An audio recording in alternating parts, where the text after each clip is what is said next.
दोस्तों, जब भी हम गोल्डन एरा की बात करते हैं यानी 1950s, 60s और 70s, तो हमारे दिमाग में कुछ ही नाम आते हैं, जैसे दिलीप कुमार साहब, राज कपूर साहब, देव आनंद साहब, या फिर थोड़ा आगे बढ़े तो राजेश खन्ना साहब या फिर अमिताभ बच्चन साहब। लेकिन क्या आप जानते हो, इसी दौर के कुछ एक्टर्स ऐसे भी थे जिनकी सिर्फ एक झलक पाने के लिए फैंस बेकरार रहते थे और जिनकी फिल्में महीनों महीनों तक सिनेमा हॉल से उतरती नहीं थी और जिनका स्टारडम बाकी स्टार से किसी भी लेवल पे कम नहीं था। लेकिन अफसोस, आज की जनरेशन इन एक्टर्स का नाम तक भूल गई है। मगर क्यों? क्योंकि वक्त की धूल ने उन्हें ऐसी जगह धकेल दिया है जहां वो आज गुमनाम हो चुके हैं। और आज की इस वीडियो में मैं बात करूंगा गोल्डन एरा की 5 ऐसे सुपरस्टार की जो अपने टाइम में हर दिल की धड़कन हुआ करते थे लेकिन आज भुला दिए गए हैं।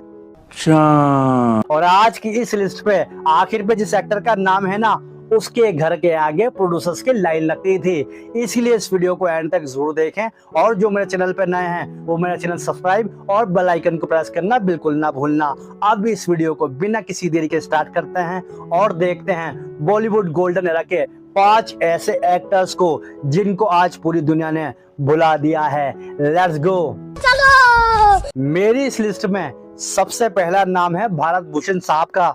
बस्तियां और खजाने लूटने वाले दिलों को नहीं लूट सकते। अपनी चमकीली आंखें और काले इरादे लेकर यहाँ से चली जाओ। मेरे पास न तो तुम्हारे लिए कोई गीत है और न कोई खजाना जो पेश कर सकूं। 1952 में आई बैजू बावरा, जिसने उन्हें रातों रात बड़ा स्टार बना दिया और उसका रीजन था उनका मासूम सा चेहरा और रोने वाली एक्टिंग ने लोगों के दिलों को छू लिया। और यही नहीं, एक दौर ऐसा भी आया जब उनका स्टारडम दिलीप कुमार साहब के बराबर माना जाने लगा, क्योंकि उन्होंने बॉलीवुड को बैक टू बैक बैजू बावरा, मिर्जा गालिब और बरसात की रात जैसी कल्ट क्लासिक फिल्में दी थी। लेकिन अफसोस, जितनी ट्रेजेडी उनकी फिल्मों में होती थी उनकी रियल लाइफ भी बिल्कुल वैसे ही बन गई। और उसका रीजन था उन्होंने फिल्में प्रोड्यूस करना स्टार्ट किया और यही उनकी जिंदगी की सबसे बड़ी गलती साबित हुई। उन्हें लगातार बड़े बड़े नुकसान हुए और हालत इतनी ज्यादा खराब हो गई कि उनको अपनी सारी लग्जरी गाड़ियां और बंगले तक बेचने पड़े और उनका आखिरी टाइम एक छोटे से किराए के मकान में गुजरा जहां उनको पहचानने वाला भी कोई नहीं था। इस लिस्ट पे दूसरा नाम है प्रदीप कुमार साहब का। हुकूमत रहे न रहे, सल्तनत रहे न रहे, सलीम बादशाह बने न बने, मगर हम तुम साथ जिएंगे, साथ मरेंगे, ये मेरा अटल फैसला है। दोस्तों, 1950s और 60s के दौर में अगर किसी डायरेक्टर को हिस्टोरिकल या फिर कॉस्ट्यूम ड्रामा फिल्म बनानी होती थी और उसमें किसी शहंशाह या फिर शाहजहां का रोल करवाना होता था तो सभी डायरेक्टरों की पहली पसंद थे प्रदीप कुमार साहब। और उसका रीजन था उनकी आवाज का वो वजन और उनका रॉयल लुक जो कि बेमिसाल था। और यही वजह है कि बिना प्रदीप कुमार साहब के अनारकली, ताजमहल और बहू बेगम जैसी फिल्मों की कल्पना भी नहीं की जा सकती। दोस्तों, वो एक कंप्लीट सुपरस्टार थे जिनकी फिल्मों के गाने आज भी सुने जाते हैं। जो वादा किया वो निभाना पड़ेगा, सवार जन्म लेंगे, सवार बनाओगे, जो बात तुझ में है तेरी तस्वीर में नहीं, तस्वीर में नहीं। लेकिन जैसे ही 70s का दौर आया तो मॉडर्न रोमांस और एंग्री यंगमैन एरा की शुरुआत हुई और वहीं से प्रदीप कुमार साहब का वो पुराना दौर पीछे छूट गया और उनको साइड रोल ऑफर होने लगे और धीरे धीरे धीरे इंडस्ट्री ने उन्हें भुला दिया। ये तो साला होना ही था। इस लिस्ट का तीसरा नाम है जॉय मुखर्जी साहब। कहानी अच्छी कह होते हैं, बस इस कहानी का एक और टुकड़ा सुन लीजिए। जाइए, नहीं सुनती। अरे वो सुनने वाले, सुन के उठना दास्तां मेरी, वो टुकड़ा रह गया जो जान है सारी कहानी। जॉय मुखर्जी साहब उस दौर में एक चॉकलेट बॉय के रूप में रिप्रेजेंट हुए और यूथ उनका दीवाना बन गया, क्योंकि उनका हैंडसम लुक, टॉल हाइट और झूमते हुए गाने गाने का स्टाइल उस दौर में एक नया ट्रेंड लेके आया।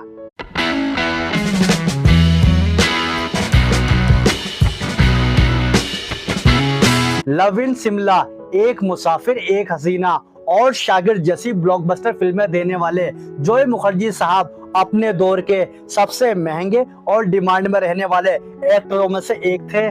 इस वक्त की जलती हुई शम्मों को बुझा दो, कातिल को भी इन बाजुओं का जोर दिखा दो, कानून की इस आहनी दीवार को ढा दो, इस जेल की हरीट से हरीट बजा दो। जिस खेत से दहका को मुयस्सर न हो रोटी, उस खेत के हर खोशाए गंदम को जला दो। लेकिन उनका ये शानदार करियर छोटा ही रहा और उसकी वजह थी कुछ बेकार फिल्मों का सिलेक्शन और बदलते वक्त के चलते उनका स्टारडम धीरे धीरे कम होने लगा और बाद में वो इस इंडस्ट्री की चमक दमक से बिल्कुल गायब हो गए। ठीक है, समझ गया। इस लिस्ट पे चौथा नाम है विश्वजीत चटर्जी साहब का। माँ जी, ये आप कैसे भूल गए कि आपका एक वो बेटा भी है जिसने जन्म देने वाली माँ की सूरत को आपकी सूरत में देखा है, जिसे अपने पाल पोस कर बड़ा किया। माँ जी, मैं कल ही एक मकान का इंतजाम करूंगा, आप और सुंदर अब मेरे साथ रहा करें। 1960s में जब बॉलीवुड में सस्पेंस थ्रिलर फिल्मों का दौर आया तो उस दौर में एक ही ऐसा एक्टर था जिसे द मिस्ट्री हीरो कहा जाने लगा और वो थे विश्वजीत चटर्जी साहब। 20 साल बाद कोहरा और बिन बादल बरसात जैसी सुपरहिट फिल्मों में उनके काम से ऑडियंस सिनेमा घरों में सीट से बंद के रह गई थी। विश्वजीत साहब की फिल्मों के गाने जैसे कहीं दीप जले कहीं दिल, और जरा नजरों से कह दो जी, जरा नजरों से कह दो जी, निशाना चूक ना जाए, ये गाने आज भी लोगों की जुबान पे हैं। दोस्तों, वो बॉलीवुड में और भी आगे जाते, लेकिन उन्होंने बॉलीवुड के साथ साथ बंगाली सिनेमा में भी फोकस किया और यही वो वजह थी कि वो बॉलीवुड की मेन रेस से थोड़ा अलग हो गए और इसके चलते एक वक्त में लगातार हिट देने वाले इस स्टार को भी लोग आज के टाइम में लगभग भूल गए हैं। क्या बात कर रहे हैं? और अब बात होगी इस लिस्ट के आखिरी और सबसे बड़े नाम राजेंद्र कुमार साहब की। ये डाकुओं की बस्ती है, यहाँ की रीत अलग है, कानून दूसरे हैं। इस डाकुओं की बस्ती में भी मेरा राज है और मेरे राज में डाकुओं के कानून नहीं चल सकते। जहाँ डाकुओं के कानून नहीं चलते वहाँ डाकुओं की तलवार चले है। एक ऐसा एक्टर जिसके आगे दिलीप कुमार साहब और देवानंद साहब का बॉक्स ऑफिस स्टारडम भी फीका पड़ गया था और ये बात थी राजेंद्र कुमार साहब की। चाहे मेरी जान ले लो पर इन गरीबों को जीने का हक दो, इन पे तरस खाओ मालिक। उनका एक ऐसा दौर आया जब सिनेमा घरों में उनकी एक पिक्चर उतरते ही नहीं थी कि दूसरी लग जाती थी और हर पिक्चर 25 से 50 हफ्ते चलती थी, जिसकी वजह से उनको नाम मिला जुबली कुमार का। ये क्या हो गया? ये क्या सुन रहा हूँ मैं? संगम, आरजू, मेरे महबूब और दिल एक मंदिर हिट फिल्मों की इतनी लंबी लिस्ट बन गई थी कि प्रोड्यूसर उनके घर के आगे लाइन तक लगाने लगे थे। मैं नहीं मानता। लेकिन दोस्तों, ये जो स्टारडम और चमक धमक होती है ना, ये बहुत ही ज्यादा जालिम और बेरहम होती है, ये किसी की नहीं होती। और यही चीज एग्जैक्ट हुई राजेंद्र कुमार साहब के साथ जब 1960s के आखिरी सालों में राजेश खन्ना साहब का दौर स्टार्ट हुआ ना, तब जुबली कुमार का डंका बजना बंद हो गया। उनकी फिल्में एक के बाद एक लगातार पिटने लगी और उनका अचानक से डाउनफॉल शुरू हो गया। दोस्तों, कितनी अजीब बात है, जो एक्टर पूरे बॉलीवुड पे राज करता था वो अचानक से कैरेक्टर रोज तक करने पे मजबूर हो गया। अदालतें सिर्फ कानून की नहीं होती, मन की भी होती हैं।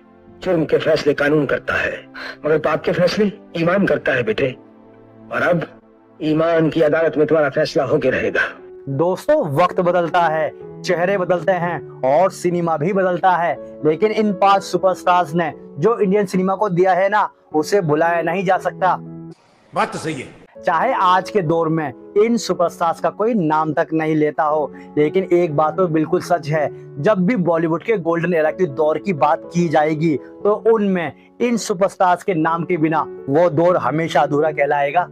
दोस्तों, इन 5 सुपरस्टार्स में से आपका फेवरेट एक्टर कौन है और आपने इनकी कौन सी फिल्म देखी है, मुझे कमेंट करके जरूर बताएं। और मेरी ये वीडियो अगर आपको पसंद आई हो तो वीडियो को लाइक और मेरे चैनल को सब्सक्राइब करना बिल्कुल ना भूलना। इस वीडियो को मैं यहीं रैप अप करता हूं और मिलता हूं आपसे एक नई टॉपिक, एक नई वीडियो के साथ। तब तक के लिए stay tune, stay action, stay फिल्मी।